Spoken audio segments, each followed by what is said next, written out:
Hey guys, welcome back to our YouTube channel. My name is Komoto Chehe, representing the women in MI. Today's shoot is all about women, something that's very close to my heart. The purpose of this shoot is to celebrate women in MI, their achievements and the power they possess, to basically grow a girl child and inspire a girl child in Mamelodi.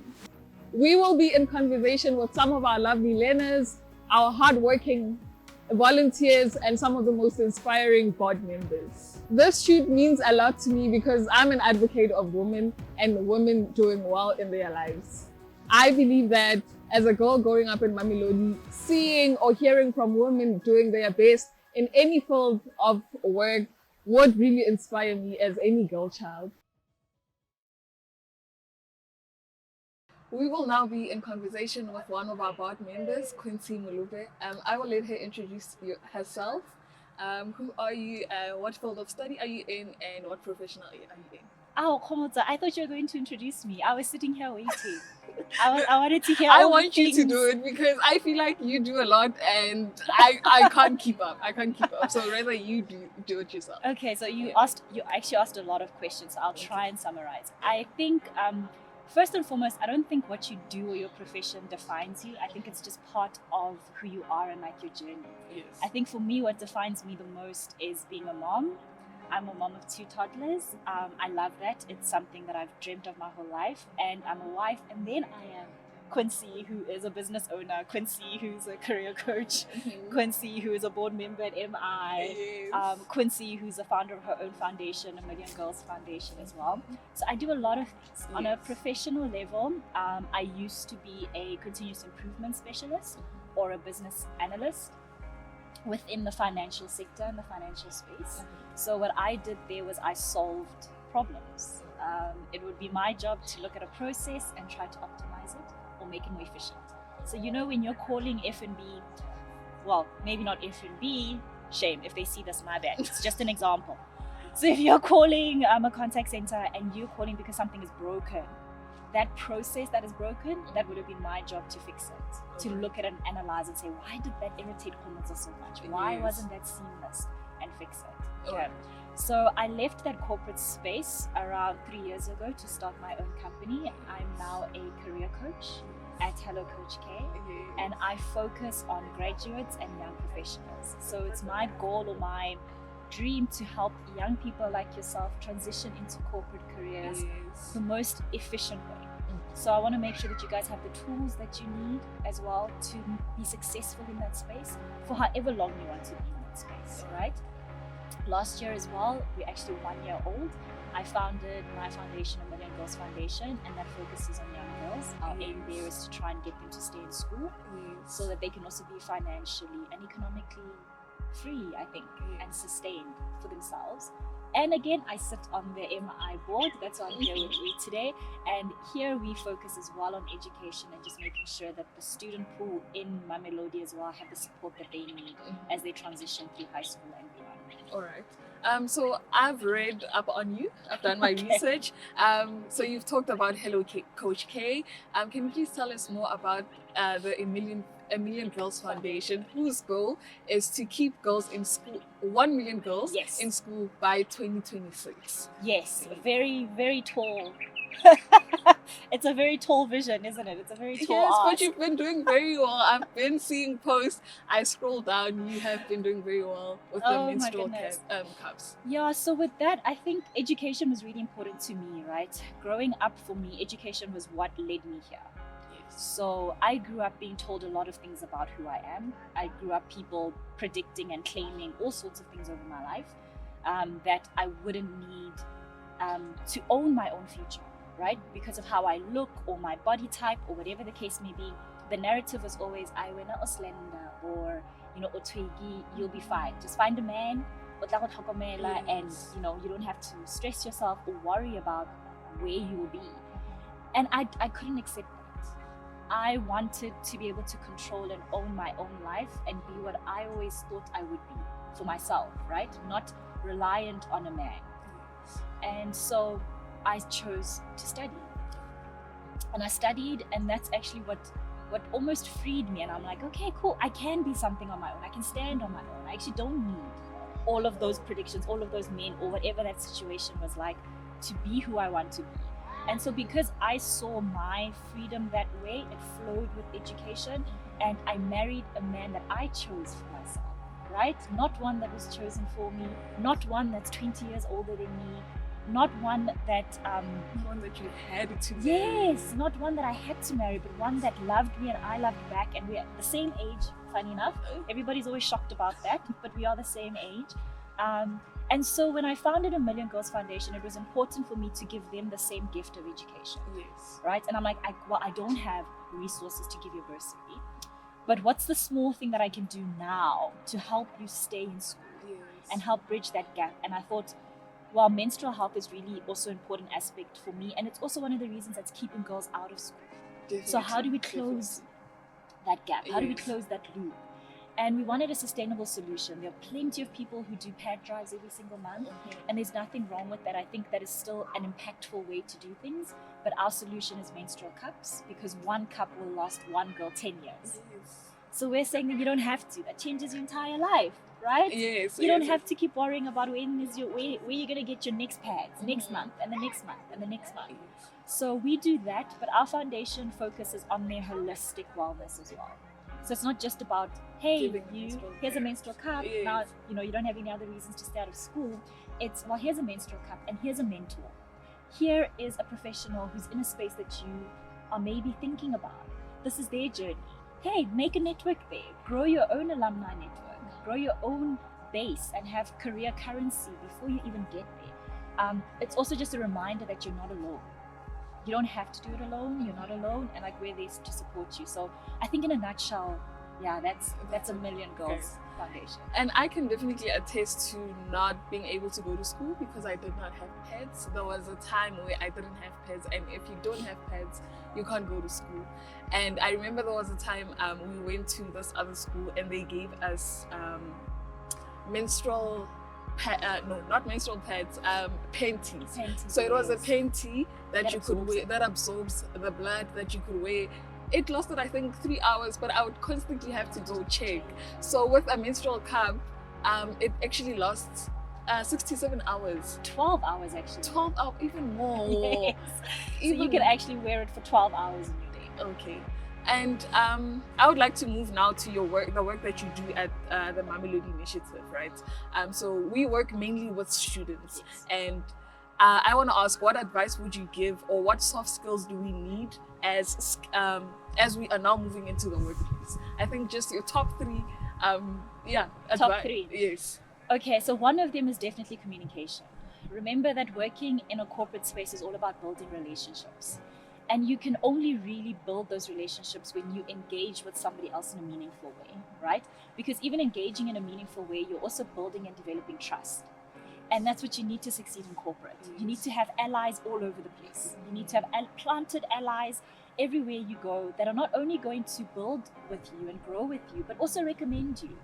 And you can only really do that when you know how to engage with people, right? In a way that's respectful, that makes them also feel like you're listening to me, you appreciate me, you understand where I am, where I'm going. So communication is definitely number one. The second soft skill that I want them to work on is critical thinking.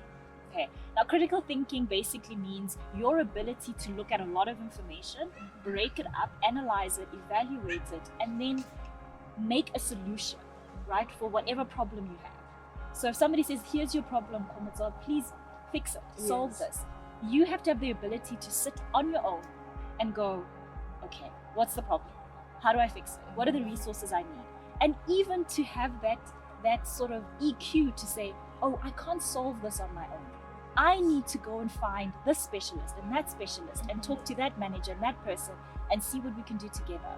So critical thinking is crucial as well.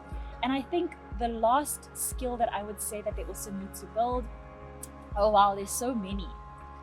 There's a lot, but we spoke about communication, we've spoken about critical thinking, and I also think EQ, right? So that's emotional intelligence.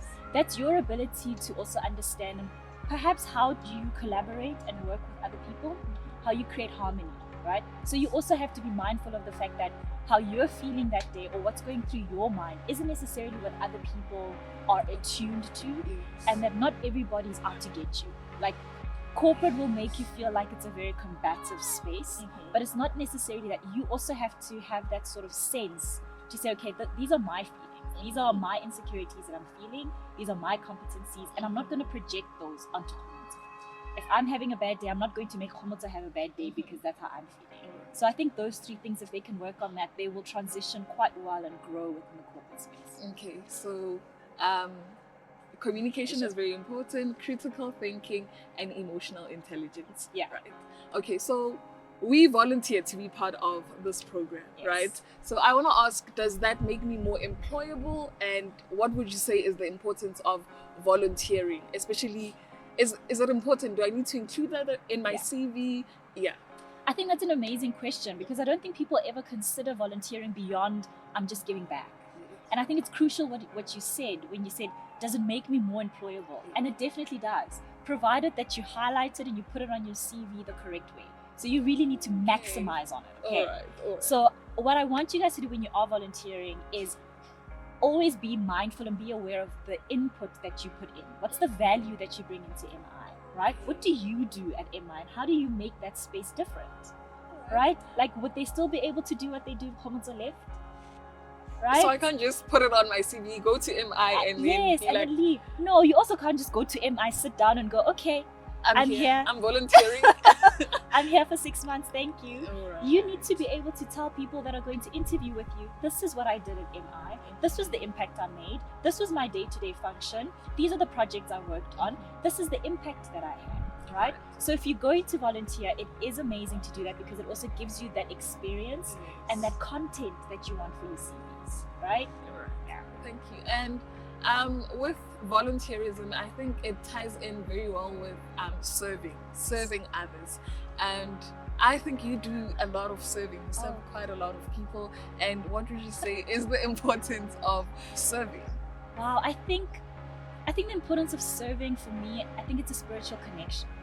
I think it's just kind of understanding that I'm not planted on this world for me, right? I feel like I live for others. I live for my kids.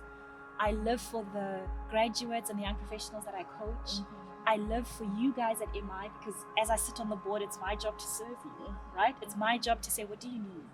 How can I help? How can I be supportive to you?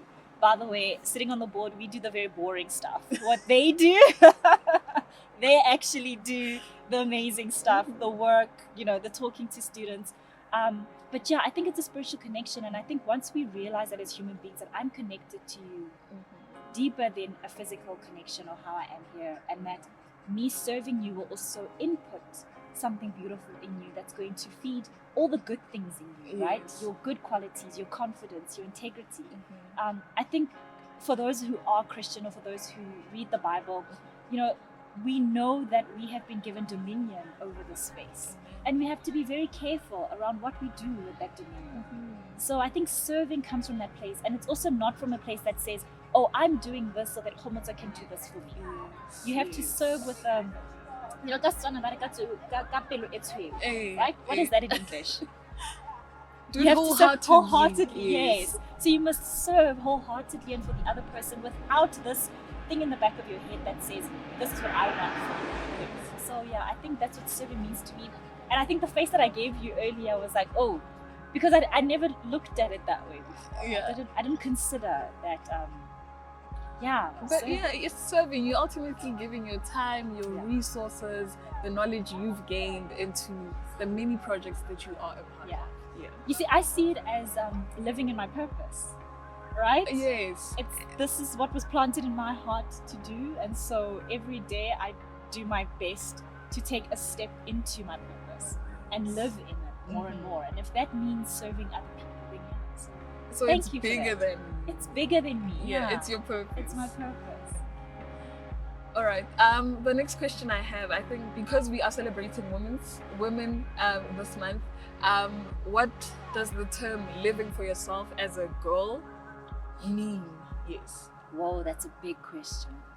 I think first and foremost, it means, I told you a little briefly about how I grew up, and having all of these voices kind of tell you what you can be or what you will be. And I think living for yourself is first identifying who you are, right? So the only way that I made it out of there, people like to ask me as well, like, what are your next goals? And I'm like, I didn't think I'd be alive past 30. I'm 33 years now, and every single day is a gift to me, right? I didn't think I would be alive here. And I think when you really introspect and internalize and go, okay, who is Quincy? Who am I? And what am I placed on this earth to do? All of that noise that you hear will start to almost just kind of like roll off you, like water right off the back of a duck. And you have to follow that truth that says, no, this is who I am, not what you say I am. So I think the first step is identifying that, is who am I? Beyond what anybody else says I am. And you could actually be living a really good life, right? You could actually be succeeding and doing well in school, and you're captain of this and you're doing that. And everybody could say to you, oh my gosh, Komoto, you're so amazing and you're living this amazing life. We want to see you as president one day. That is still a voice that might be contradictory to who you actually see yourself to be. So just because the voices are also positive doesn't necessarily mean they serve you. So I think first you need to figure out, who am I? Do I actually want to be a president, first of all? So do I allow those voices to control the decisions that I make for myself? So I think that's where girls need to start, and that's where your power lies. Because when you know who you are, every decision you make, every single one, is drawing you nearer to that goal that you see for yourself, not what anybody else sees. My next question is, what would you tell your younger self? Yes. With everything that you have achieved, obviously you didn't know you were going to achieve everything, but what would you say to your younger self? I would tell her that you are worthy of love. So for the longest time I struggled. So I've struggled with depression, I've struggled with suicide. So I don't know if you know this about me, but with all the easy stalking, I'm going to call it easy stalking you did. Definitely easy. Nothing major. Before nothing this. major. But yeah, I have experienced sexual abuse and sexual trauma in my life. So when you go through something like that, it takes away so much from you, and you don't think that you're beautiful, despite what people say, despite how you look. You don't think you deserve love. You almost feel tainted, like there's something broken and something wrong with you, right? So I never allowed myself to be loved. I didn't trust it. And because I didn't allow myself to be loved, I never allowed other people around me to love me the way they wanted to, right? So I had amazing friends. My hand, I can count my friends, right? I have a very small circle of friends. And it was only in 2020, I deemed 2020 my love year. I said, this is the year that I'm going to allow my friends and my family to love me, right? Yes. And I feel like that sounds so fluffy.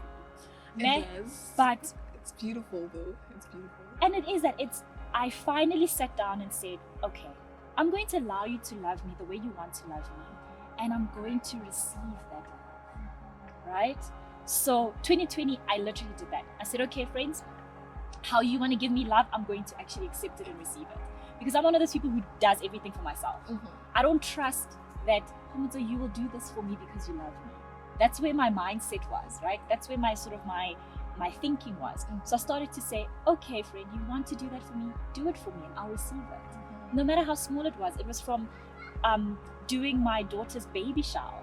You know, my son's one, I did all of that for myself. And my friends were like, you can't do that. Can you allow us? They were like, can you allow us to love you? Can you allow us to show you? Yes, to give that to you. So yeah, I think that's it. It was just, I would tell her that it's okay to be loved, and that you're worthy of love, and that not all love is dangerous. Not all love is toxic, right? So yeah, and I'll tell her that you'll get, you'll actually find yourself in a place where you're just surrounded by love, and that's a beautiful place to be. That is so beautiful, guys. Please remember that you are worthy of love, and I think it's so beautiful hearing that you gave yourself a full year of love and you declared it a year of love, right? And with today's culture, I think it's very important for girls to have, or to actually know how to love themselves, how to take care of themselves. So what are your 5 tips for self-love or self-care? Oh my goodness, I don't know if I'm the person to answer that. You had a full year of loving yourself and allowing yourself to be loved. And in that year, I said a lot of yeses. So I told myself I'm going to say yes to a lot more things, but also I told myself that I'm going to say no and not feel guilty for saying no. Sometimes we just don't have the capacity. It's like you want to do everything and you want to be everything for everybody else, but you are depleted, right? Like you are just depleted. And you're like, I can't, I have no more to give. So I think one of my self-care things that I'm learning now is to actually say no, and no without an explanation. I don't have to give you an explanation for why I can't do that thing for you today. It's just, I'm sorry, friend, I can't make it. Right? It's just, oh no, I'm really sorry. I know you want me to do that webinar with you, but I just don't have capacity. Thank you so much for the invite, but I'm not feeling great and I don't have capacity for that. So I think that's been part of my self-care journey now, is allowing myself the space to say no and understand that it's still okay. I didn't break my relationship with you, right? I didn't mistrust you or lose trust in doing that. And that me saying no doesn't mean the world is going to fall apart. I think as women, we carry a lot of the world on our shoulders and we want to be perfect and want to be great. And we shoulder so much that we feel guilty for taking care of ourselves, for saying no. Today, actually, I just want to sleep today. I'm tired. I don't know about you, but like I grew up, my mom used to tell me I'm lazy all the time, right? It's like the minute you rest, it's like, what are you doing? I think they all do that. Right? It's like, what are you doing sitting still? You should be doing this and doing that and doing that. So now it's engraved in my head that I have to keep going. I can't take breaks. Yes, I have to go. Yes. So one thing that I'm learning now, my husband actually said it to me. He said, babe, I know what's in your head, but none of us are looking at you like, why is she so lazy when you need to sleep and rest? He says, take time to rest. So I think that's part of my self-care process now. It's saying no to things and also taking a break when I know that I actually need that break. Yeah. All right, for our last question before we let you go, this ties in very well with what you just said, with saying no, the importance of saying no. So I want to know, why is it important to constantly work on yourself and fill yourself up so that you're able to give ultimately? Do you know, I think we all, whether you've been on a plane or not, you've watched movies where there's like an air hostess and she says to you, listen, if anything happens and the pressure goes down in this plane, the mask is going to fall down, please put the mask on yourself first before you put the mask on anybody else. And I think that's the same here, is if I am not healthy and I am not well with all the things I'm doing that you spoke about, where you said I'm serving everywhere, I couldn't possibly serve them if I'm not at capacity to serve them, right? So it's that concept to me to say you need to look after yourself before you can actually take care of anybody else. Because once you are well and healthy, honestly, it's such a beautiful experience to work when you're at your full capacity. So at Hello Coach K as well, I have a team, an amazing team of leaders, of interns, and I think also just because of who I am, they tend to want to always go like at 120, because they look at me and they think I'm at 120, and I'm like, no, I'm not. I'm not at 120. What I do is a consistent 95, right? I'm like, if I can show up every day at the same level of capacity, then that's me succeeding. It might look like 120 to you, but it's not to me, right? And I always say to them, that's what I want back from you, consistency. So also understand your cap and go, okay, I can bring 80% to work every single day. And that would be more productive, more efficient, right? Even for yourself as a person, then you working at 120 one day, then 60 at another day, and only 20% the next day, because now it's just, your energy is just going. So saying no is about that. It's about managing your capacity levels so that you are functioning consistently when you need to. But also so that you can, like I said, take those breaks and reboot yourself, right? All right. This is Continue Olympic, guys. I'm inspired. I don't know about you.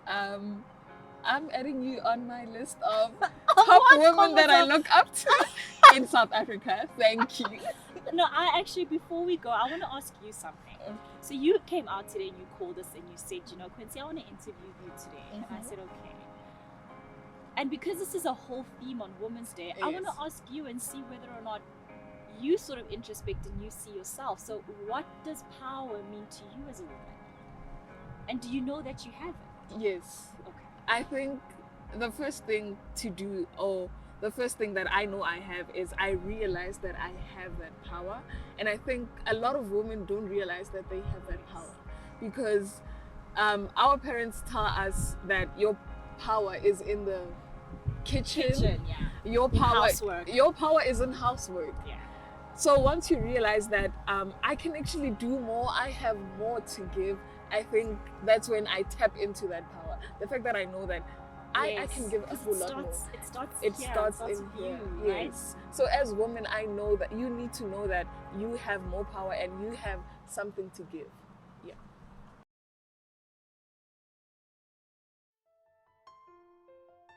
Hi guys, my name is Dimpotso Teti and I am from a big township called Mamelodi. I am a student at the University of Pretoria studying education and I'm very passionate about helping people in my community. Hi guys, it's your girl Mbali Mashang, one of the volunteers at the Mamelodi Initiatives, and also a site coordinator at Lishabile Secondary School. A happy Women's Month to you all. I enjoy what I do at the Mamelodi Initiative very much. It makes me feel fulfilled to go home at the end of the day knowing very well that I have impacted another child's life and I have inspired someone positively and I have inspired them to do better in life in general and in their studies as well. What I enjoy most about volunteering is literally working with the kids, just interacting with them, and also helping learners get a step closer to their dreams. Usually I gather around a few girls, even if it's just one or two, to make them feel comfortable about talking about things that they can't talk about with their parents or sisters. I become their friend and their sister, and I'm very passionate about talking to girls about healthy sexual lifestyles and contraception measures, abstinence being the first option, because teenage pregnancy is one of the pandemics that we are facing in Mamelodi, and I would really love to see these girls chasing after their dreams, going after what they want, and not having a child holding them back. The little I can do, it's literally being an extra ear to the women, especially looking at our status quo when mental health concerning, like we need to be kind to people at all times because you never know what a person is going through. I love clothes and shoes. So usually I go shopping. I make sure that every once in a while I go shopping, grab a t-shirt, and I sleep. I sleep a lot. I believe that after every nap, I wake up a better person because there's nothing better than a great nap. I've normally practiced self-care by sleeping because after a week of grinding and hard work, I normally add extra hours to my sleep and also going out with friends because that literally keeps me sane. All right, so now we will be talking to the second woman, the most amazing woman in MI, part of the Mamelodi Initiative Board, Naomi Thompson. So Naomi, can you please tell us a bit about yourself and the work that you do, which profession you are in? Thank you, Khomotso, and it really is so amazing for me to be here this afternoon. So thank you for the opportunity. So you all know my name is Naomi Thompson. I am an attorney by profession, but I'm a non-practicing attorney. So I have transitioned into what we call legal innovation and legal technology, really just getting lawyers into the digital age and really helping them understand how they can incorporate some of that into their work.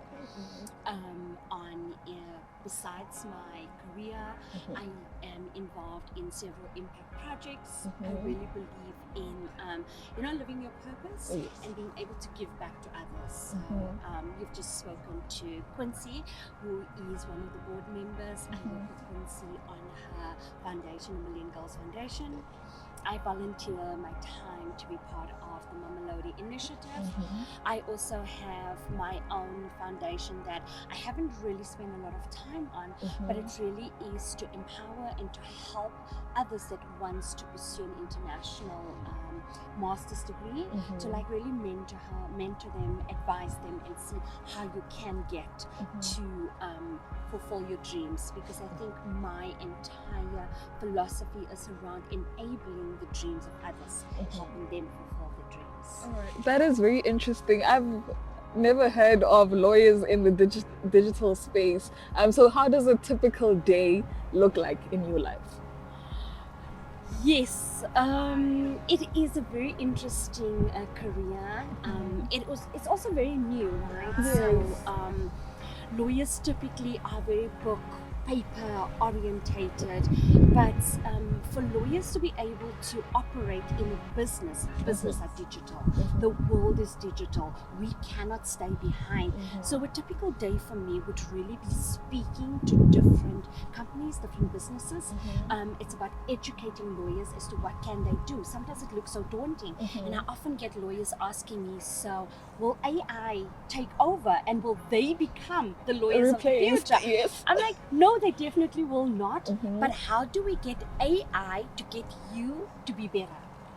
How do we get technology to help you work faster, better, and more efficient, and really align with the corporate goals? So I work with mostly corporate lawyers. I speak at different events. I go and consult with clients. We look at what technology they can use, so we implement it. So no day is really the same, but it has the same outcome, or we look at the same outcome. Okay. And what would you say you enjoy most about the work that you do? So you are a woman in corporate, so what do you, I think corporate is a bit daunting, so what would you say you enjoy most about it? Corporate is daunting, but corporate is exciting.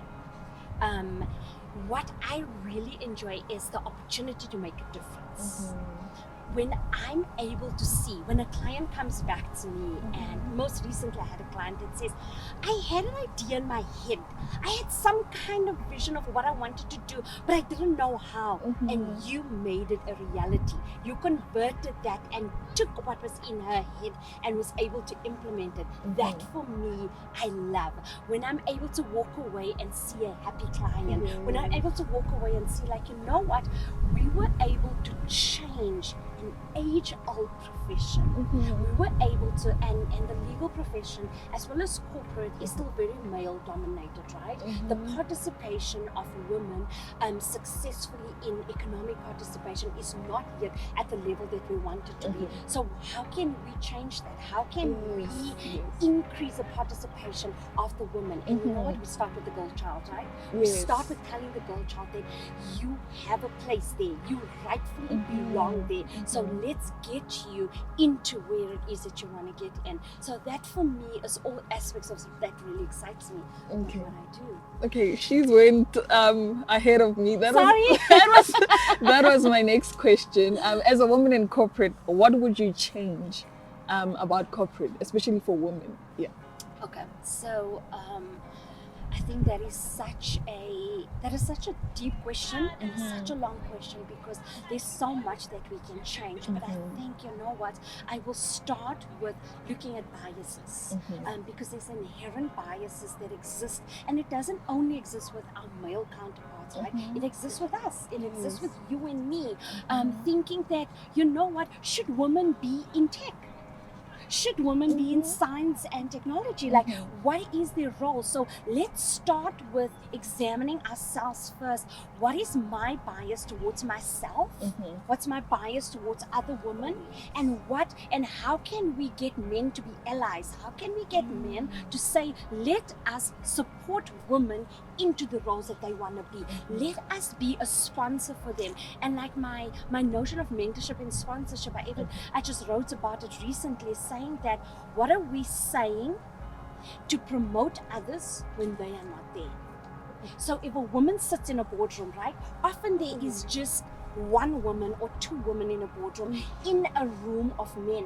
What are men saying about other women that can be there? How are you advocating for them to also be there? And those are all the things that we can start changing, that we can start impacting.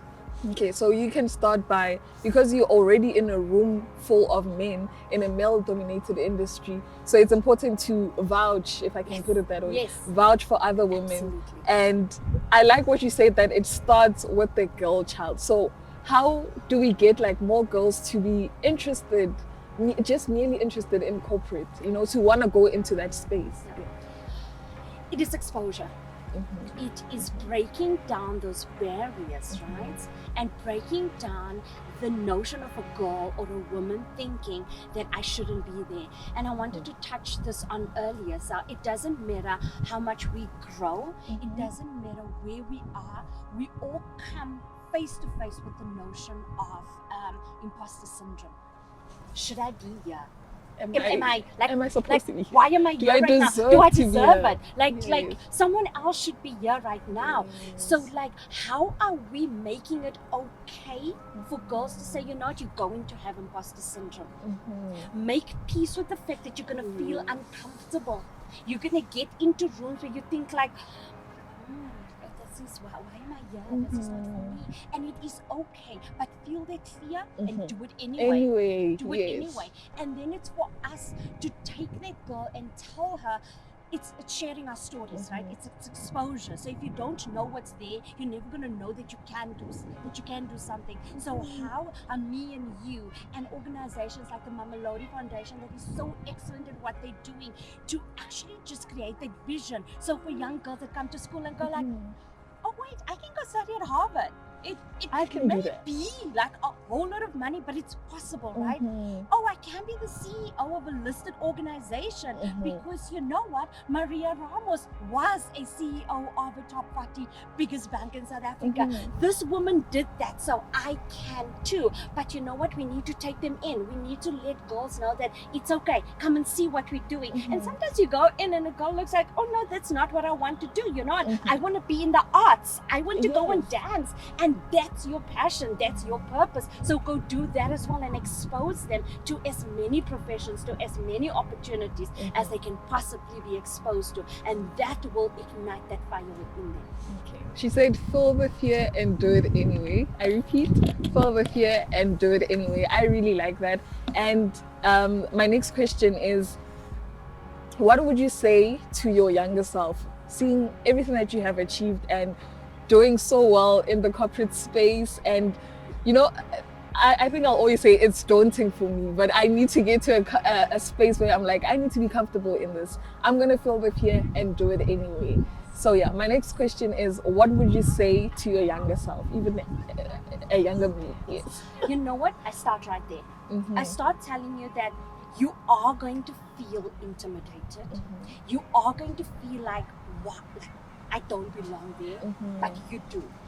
And that is what you have to remind yourself, is that that space is equally for me as it is for others. It's equally for me as it is for a man. It's equally for me as it is for a different race group. I am worthy of being there. Quincy spoke so beautifully about feeling worthy, right? So there is many ways in which we don't feel worthy, whether it's loving ourselves or whether it's thinking that I should be in a corporate environment. I did a short video a few weeks ago where I was talking about, actually a few months ago, I was about saying I would tell the younger version of me not to be afraid to take risks and to try things. Because you know what, sometimes we think like, no, I don't want to try that. What if I fail? What if you fail? Are you gonna die? Is your nose gonna fall off? Is anything gonna change about you? No. So you know what? Fail. Get comfortable with the notion of failing, because we all fail. Failure is part of growth. Companies fail. The most successful people fail. You would even hear the most successful entrepreneurs probably had about 7 failures, 7 businesses that failed, right? So the quicker we become okay with failing, I call it fail and fail spectacularly. And you're still going to be okay. And then you go, oh, I learned from that. And it will take you to the next level. So that's what I would tell my younger self. Okay. My next question, I think with having imposter syndrome, I think what's important is to celebrate yourself. So how do you celebrate yourself, Naomi, and your achievements? I heard a very wise lady say once, the fist bump moment. Have you ever wanted something so badly before and then you get it and you go like, yes! Like, you know what, like even like you see it when the soccer players has just scored, right? You see it when a rugby team has just scored. It's such a moment. You know what, they like go and they hug themselves and they run around and so you know what, when even if it's small achievements, create fist bump moments, because that psychologically build yourself up and say, you know what, now I can try the next. Like, I've got this, I've achieved this, and it's just like that is how we get used to celebrating who we are or what we've done. Another thing that I have done, if I've had like a tough year and we've had to go through like late nights, work excessively, at the end of the year I buy myself something that I really love, and oh my gosh, I love shoes. So we will not tell you how many pairs of shoes I have, because I celebrate it with getting myself a pair of shoes. So it gives you that sense of accomplishments. It gives you that sense of like, you know what, I've done this, I've gotten this for myself. Because so many times we wait for other people to say, well done, to say, you know what, you've done this, you've worked hard. No one is going to do it for you. So the earlier we start celebrating ourselves, whether it is, maybe we were struggling in a subject. I know maths for me was like, I was atrocious in maths. I struggled with maths. I didn't have someone that can do it for me. So when I passed a test, I would be like, yay, look what I got, look what I got. Everybody, yay. I'm like, you know what? So we start doing that to ourselves when we are still young. All right. And with our last question, I just want to get some tips from you for self-care. What do you do? How do you practice self-care? How do you practice self-care? You know what? I think that for me is an ongoing challenge still, right? Definitely it's a learning curve. Yes, it's a learning curve. It's finding that balance, but it really is about being deliberate about it. So there's something that I started doing over the last years. Like every night before I go to bed, I do a meditation. And it's really just like, even if it's like one of those meditations that you play on your phone, because that allowed me to calm myself down. I had so much happening in my life. I was like, it was work, it was taking care of my mom that started getting dementia, it's taking care of my dad. It's like, is this okay, is that okay? And like my brain wouldn't switch off at night, and the only way I was able to calm myself down is like by doing that meditation. And I found that it's actually been such a good way to just center myself again and to find myself again. And then during the day, when I find myself overwhelmed, I have a cup of tea, and then I'm like, 5 minutes. The world will not stop. Nothing will end if I take 5 minutes out to savor this cup of tea. But I love tea, right? Yes. So that's why for me, tea works. I have a moment out, and your brain just becomes idle. And then when you get back to your computer, you like suddenly have the answer to something that you were struggling with for so much. It's because you just took a moment away and you just removed yourself from whatever it is that was there. And a bubble bath doesn't help. Doesn't I hurt. love bubble baths. Oh They're the God, best. right? It's like you're spoiling yourself. It smells good. Like, you know, there is something to be said about it. Thank you so much for having a conversation with us. My name is Elsie Ndawe and I'm attending school at Vuganima Way 2. Hi guys, my name is Kunara Mahanyaka. I'm in grade 10, schooling at Vuganima Way 2. My name is Faith Tlaka from Pretoria, Mamelodi East. I'm schooling at Vuganima Way 2 Secondary School, currently in grade 10, studying my science subject with financial accounting. Hi guys, my name is Tamiko Lobang. I am a 10th grader at Lebanelaga High School, and today I'm gonna talk about women. Hi guys, I go by the name of Khalil Khodi and I am from Mamelodi West, schooling in Vuganima Way 2. My inspiration in life is never giving up. No matter how many times I fail, no matter how hard life is, I just have to keep going and keep trying and trying, because nothing is impossible. The word itself says I'm possible. My inspiration in life is to be happy and to learn more about books. My inspiration in life is me being me. Me being independent, me being collaborative, me being committed, me being passionate, me being respectful, and me achieving my goals. My inspiration in life is self-motivation. I motivate myself to do most things. I always want to do things out of my comfort zone, and I think that itself should be an inspiration to me and other people. Okay, my inspiration in life is to be happy and become a young, successful woman.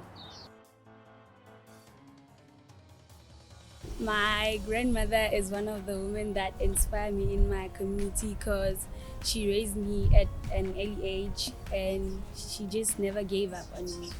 Firstly, I would like to say my mom because my mom always motivates me. She keeps me going. She inspires me. The second woman I'd like to mention is my sister.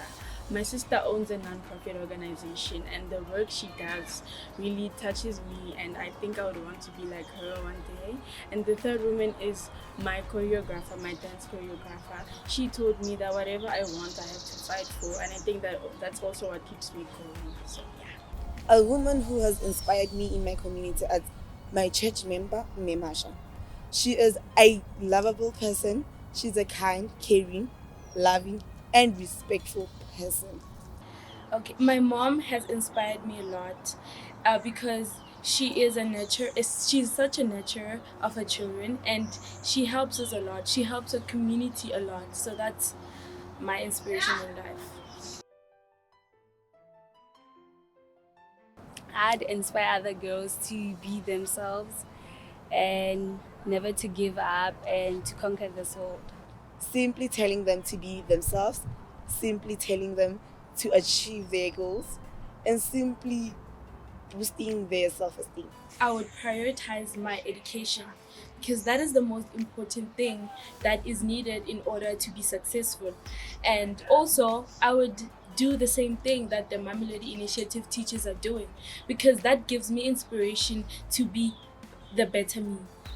Or in my community, I think I would want to be a shoulder for them to cry on, like be the girl that they can always come and talk to whenever they need.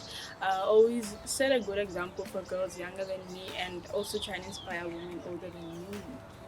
Yes.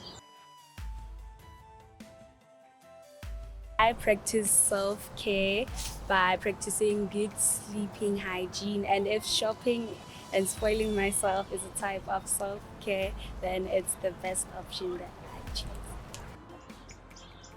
By eating a lot, dancing, and singing, even if I can't sing, but I practice self care by me being me. Every morning, wake up and telling myself that I'm beautiful the way I look. How do I practice self-care?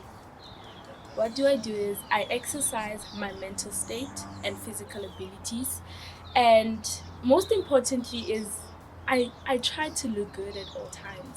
That's how I find myself and I am comfortable. Not 100%, but try maintaining a good diet. Doing my favorite hobbies, try read a book, try dancing, all those things. Spending time with my family and friends.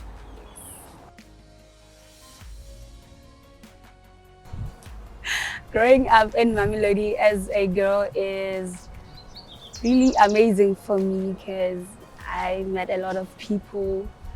Like Faith is a really good friend of mine.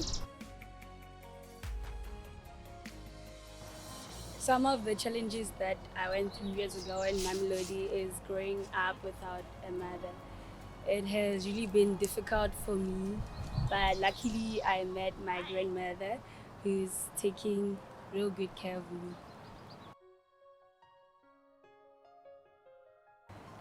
Achieve my goals and become one of the best doctors in South Africa.